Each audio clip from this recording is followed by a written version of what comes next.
Est-ce que vous aimez tout ce qui est holographique?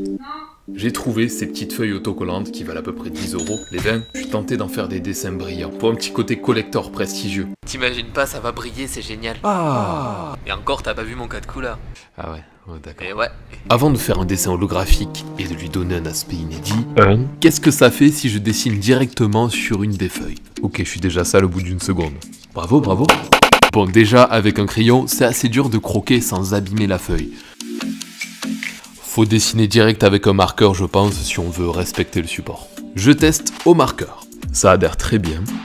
Attends, regarde. Oui, t'as une très bonne idée, je me déguiserai en dragon pour ton anniversaire. Conclusion, on peut remplacer une feuille classique par une feuille holographique. Ça nous donne un nouvel effet. Juste, il nous faut des marqueurs qui couvrent bien. Par exemple, un One for All acrylique de chez Molotov, qui sont excellents, ou plus basique, un Posca.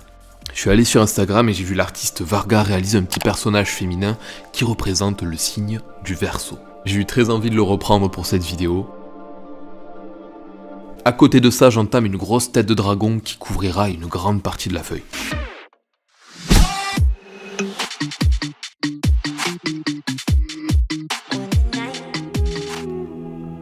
À tous les Verseaux, êtes-vous prêts pour une prédiction de votre mois d'avril? Bonjour les artistes, on va voir ce qui se passe à la fin du mois d'avril pour les Verseaux. Attention, c'est votre moment.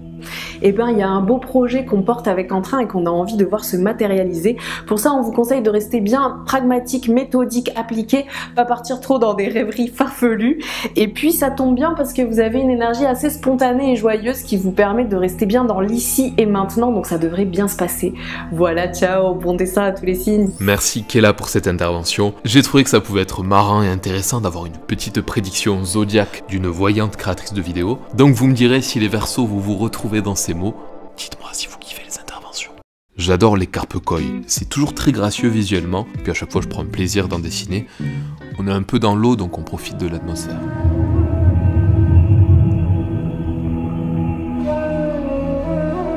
Verdict du dessin sur feuille, c'est pas mal, ça change un peu de ce qu'on a l'habitude de voir.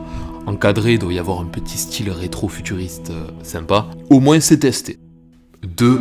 On va expérimenter le dessin holographique. Là, c'est différent. Maintenant, ce qui m'intéresse le plus, c'est de voir si on peut rendre un dessin classique totalement ou partiellement holographique. Je ne crois qu'aux expérimentations.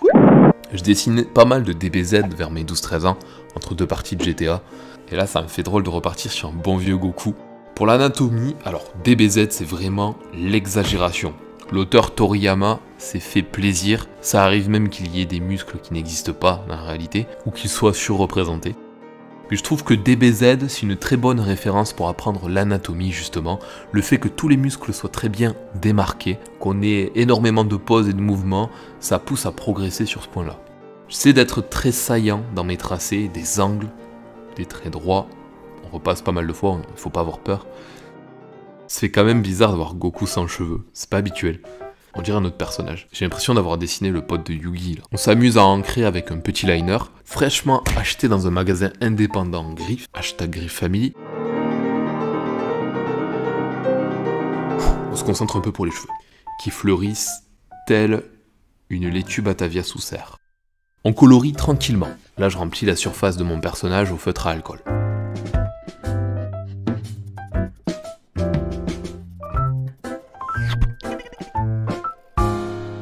Pour l'ombre sur la peau, je le fais avec un feutre plus foncé, en définissant bien les limites. C'est du cel changing. De l'ombre type cartoon en fait, qui ne part pas en fondu. Mais quand même, j'ai envie de marier aussi le fondu avec du crayon, plus du feutre.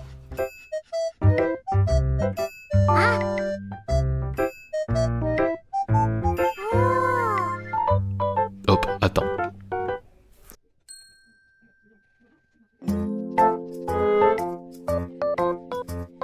Si tu veux bien m'excuser, Naru.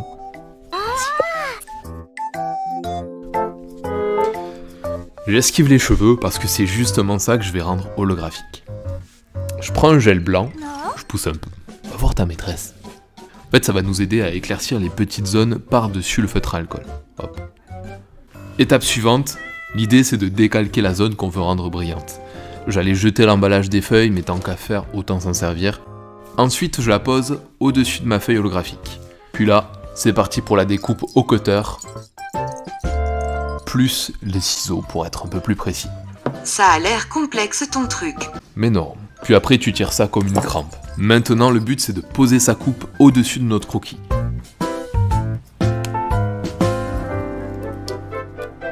C'est une implantation comme une autre. Je vais juste combler les éléments blancs du haut décalage. Et je fais pareil pour les yeux, faut juste être cette fois plus précis. Attention. C'est bon. Maintenant je trace les mèches principales de notre coiffure. Pour l'instant, ça donne ça. Puis les traits secondaires. Résultat. Conclusion, pour moi l'expérience est réussie. Je suis ravi de l'effet qu'on obtient avec un petit peu de patience, de découpage et de collage, c'est faisable. Franchement j'aime bien. 3. Créer des stickers brillants en 2-2. J'ai fait une vidéo dédiée là-dessus que vous pouvez voir. Elle est plus complète, plus détaillée, plus distinguée. En fait avec ces feuilles, on va tout simplement dessiner dessus, ça on l'a fait tout à l'heure, et je vais m'amuser à faire des petits dessins humoristiques. Cette méduse est totalement rincée. Hop, une petite fiole pleine d'yeux. On découpe de manière easy. Les feuilles sont quand même très pratiques pour ça. Puis voilà, on n'a plus qu'à coller nos stickers qui ont l'air ultra rares un petit peu partout. Si vous avez apprécié ou pas la vidéo, n'hésitez pas à l'évaluer avec un pouce vers le haut ou vers le bas, ça m'aiderait beaucoup. Question du jour, quel est votre signe astrologique? Moi c'est Cancer, les crabes. Et aussi, est-ce que vous croyez en l'astrologie? Ça m'intrigue. Bon dessin et que vos crayons soient libres comme l'art.